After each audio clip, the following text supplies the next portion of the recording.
அத்வைத தர்மா. டைரக்டா நம்ம வீடியோக்குள்ள போயிடலாம்.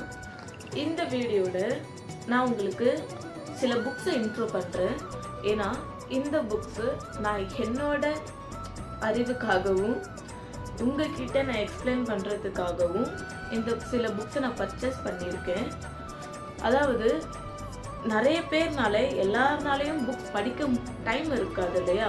ஸோ நான் புக்ஸ் படித்து அதில் இருக்கிற மாரல் ஆஃப் தி ஸ்டோரியை நான் உங்களுக்கு எக்ஸ்பிளைன் பண்ணுறேன்.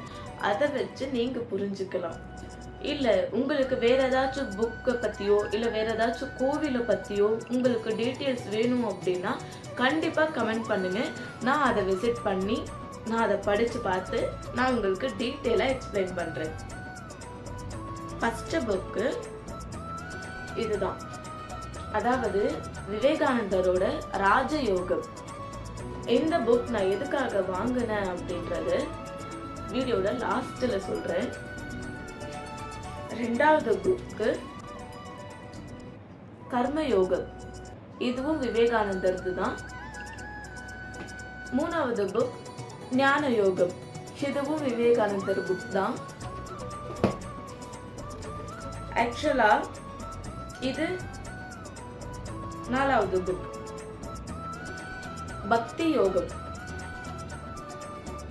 இந்த 4 புக்குமே நான் வாங்குறதுக்கான ரீசன், கூகுள்ல விவேகானந்தரை பத்தி டீட்டெயிலா தெரிஞ்சுக்கணும் அப்படின்னு நினைச்சீங்கன்னா எந்த புக்ஸை வாங்குறதுன்னு சொல்லிட்டு சஜஷன் கேட்டேன். அப்போ நம்ம கூகுள் இந்த 4 புக்கை தான் சஜஸ்ட் பண்ணுச்சு. அதனால தான் இந்த புக் வாங்கி ஓகே நம்ம இதை வாங்கி படிச்சு பார்ப்போம் அப்படின்னு சொல்லிட்டு அதை வாங்கியிருக்கேன். நான் ஸ்பெஷலா கிருஷ்ணரை பார்த்தோன்னே எதுவா இருந்தாலுமே வாங்கிடுவேங்க. அது என்னோட பழக்கமாகி போச்சு. ஸோ நான் ரொம்ப விரும்பி வாங்கின புக் தான் ஸ்ரீராமகிருஷ்ணர் சொன்ன கதைகள். இது ரொம்பவே இன்ட்ரெஸ்டிங்கா இருந்துச்சு. இது நான் இப்போ படிச்சுட்டு இருக்கேன். இதை படிச்சுட்டு நான் உங்களுக்கு ஒரு வீடியோல ஒரு ஸ்டோரியை டீட்டெயிலாக சொல்றேன். அதுக்காக கண்டிப்பா வீடியோக்காக வெயிட் பண்ணுங்க. இது ஆக்சுவலா பாகவத கதைகள். இது நம்ம கிட்ட பாகவத ஸ்டோரின்னு சொல்லிட்டு நிறைய புக்ஸ் இருக்கு. இருந்தாலும் கிருஷ்ணர் இருக்காரு இல்லையா, எப்படி வாங்காம இருக்க முடியும்? அதாவது நான் எல்லா வீடியோஸ்லயுமே சொல்ற மாதிரி தாங்க இந்த வீடியோஸ்லயுமே நான் உங்களுக்கு எக்ஸ்பிளைன் பண்றேன். ஒரு புராணங்கள்ல ஒரு மாதிரி எக்ஸ்பிளனேஷன் கொடுத்துருப்பாங்க. அதாவது இப்போ நான் படிச்சு நான் என்ன புரிஞ்சுக்கிறேனோ அதை இப்போ நான் உட்காந்து புக் எழுதுறேன்னா அதுதான் புக்கு, அதுதான் ஸ்டோரி. அப்போ என்னோட புக் 4 பேர் படிக்கிறாங்கன்னா அதுதான் ஸ்டோரின்னு அவங்க நம்புவாங்க. அந்த மாதிரி எழுதப்பட்ட புக்ஸ் தான் எல்லாமே. உண்மையான ஸ்டோரி நமக்கு தெரிஞ்சுக்கணும்னா நம்ம அந்த நேரத்துல ஒரு இன்சிடென்ட் நடந்திருக்கும் இல்லையா, அந்த நேரத்துல அவங்க பக்கத்துல இருந்து பார்த்தா மட்டும்தான் எது உண்மை எது பொய்ன்னு நமக்கு தெரிய வரும். அது வரைக்கும் எல்லாமே புராணங்கள் தான்.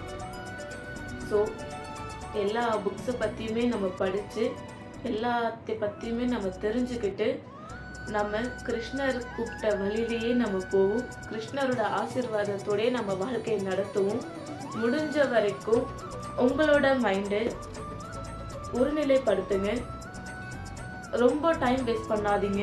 சோஷியல் மீடியா ஆகட்டும், வீடியோஸ் பார்க்குறது எதுவா இருக்கட்டும், வாட் எவர் இட் இஸ், நீங்கள் தயவு செஞ்சு டைமை வேஸ்ட் பண்ணாதீங்க. நல்ல விஷயத்துக்கு உங்கள் டைமை ஸ்பெண்ட் பண்ணுங்க. ஏன்னா நம்ம மைண்டு தான் எல்லாத்துக்குமே ரீசன். ஒருநிலைப்படுத்துங்க, ஒரு நிலையோடு நடந்துக்கோங்க, ஒரு நிலையோடு இருங்க. எல்லாமே நல்லதாகவே நடக்கும். அடுத்த வீடியோக்காக கண்டிப்பாக வெயிட் பண்ணுங்க. அடுத்த வீடியோவில் சந்திக்கிறேன்.